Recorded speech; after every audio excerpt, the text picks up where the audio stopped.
A massive fire in downtown Sandpoint destroyed 5 businesses and damaged even more. One business now missing out on what they say is their busiest day of the year. The snow has already begun to fall. We are tracking a winter storm warning. Lots more snow on the way, and so is your forecast. Oh, we're stuck. Are we stuck? Yep, we're stuck. I'm scared. Well, many of us have been there. If you ever get stuck in the snow, we're talking about the best ways to get yourself out.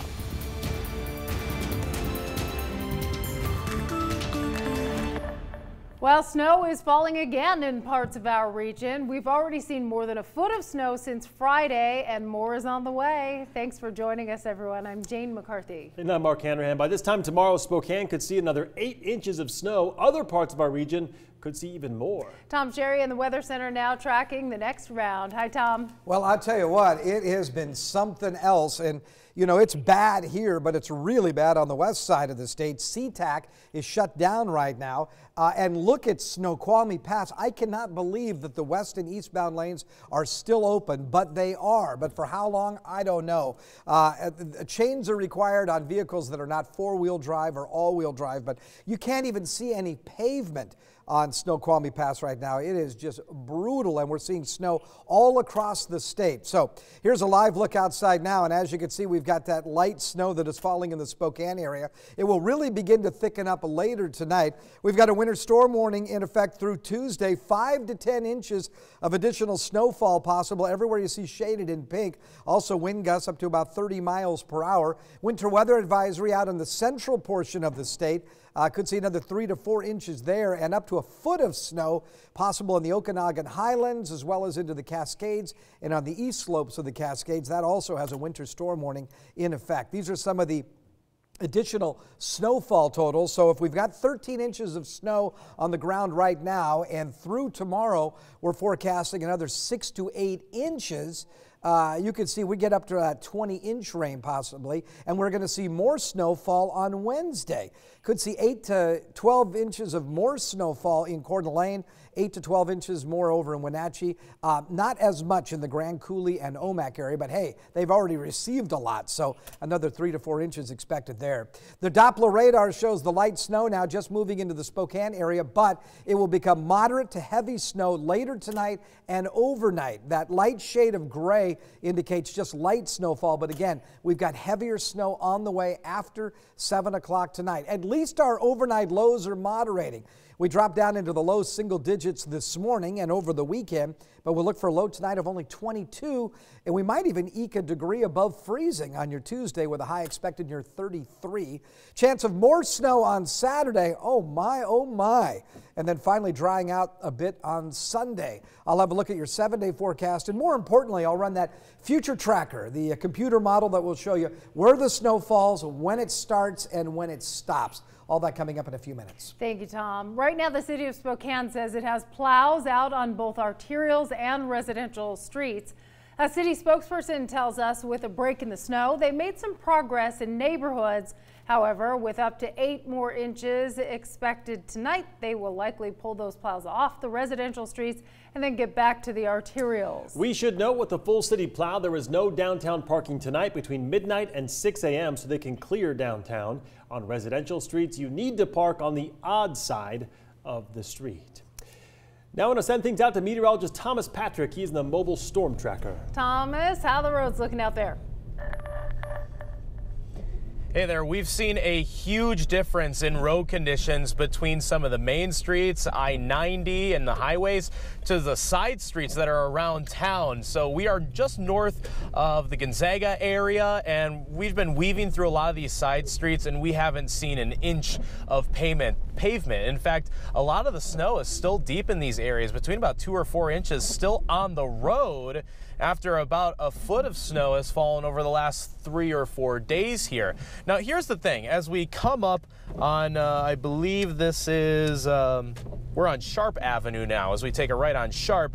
Okay, the road got a little bit better here as we get to some of the more major roadways. But I'll tell you what, if you're taking a left onto the roads, well, that presents kind of an issue here, because usually if you're at those stop signs, you're sitting in deep snow, and for a lot of people, especially with front wheel drive, you're going to have a hard time getting traction on the road. So even though we might be able to go close to full speed on a road like this one, you got to be careful for everybody turning left that are going to be going, 2 or 3 miles per hour out into the crosshairs of the intersection. So please take it easy on any of the roads, because even though you might be able to go fast, the next guy might not be able to. So please take caution on any and all the roads for this evening. Reporting live inside the Storm Tracker, meteorologist Thomas Patrick.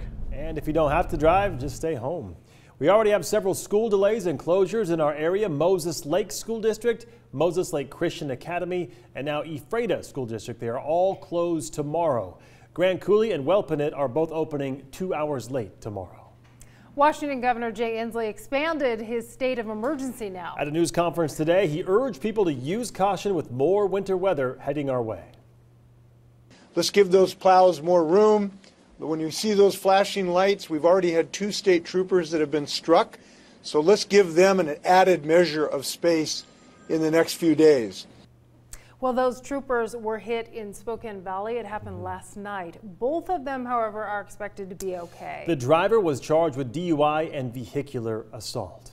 Well, the severe weather is having an impact on travel. We've been tracking a lot of delays and cancellations to and from Seattle, Portland, and Spokane. KREM 2's Amanda Rowley looked into your rights as a passenger if your flight is delayed or canceled because of weather.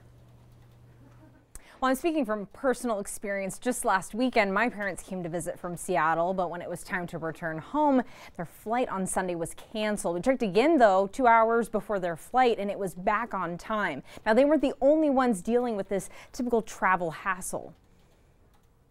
Seems better to leave now and get away from this weather rather than stick around till tomorrow and have the same itinerary in worse weather. So if your flight gets delayed or canceled, the U.S. Department of Transportation has a few things you should know. In the United States, there are no laws requiring airlines to compensate passengers when flights are delayed or canceled. But the law does require them to do so if a passenger is bumped from an overbooked flight. With long delays, some airlines will pay for meals or a hotel room. As for changes to your flight status, airlines must update passengers within 7 days of departure. And if your flight is delayed for 30 minutes or more, the airline must provide updates within 30 minutes of learning of the problem.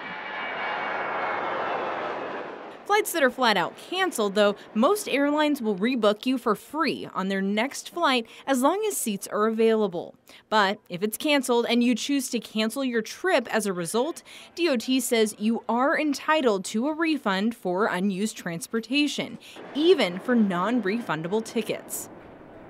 Okay, so the takeaway here is keep a close eye on your flight status, and if there are any changes, the airline must give an update within 30 minutes of learning of the problem. In the newsroom, Amanda Rowley, KREM 2 News. It's a tragedy, but it's a rebirth. You know, things happen and just start all over again, that's all. It was a devastating morning for several business owners in Sandpoint. A fast-moving fire tore through downtown stores early this morning. It caused an estimated $6 million in damage. As investigators work to determine a cause, KREM 2's Taylor Vito explains why fighting that fire was so difficult.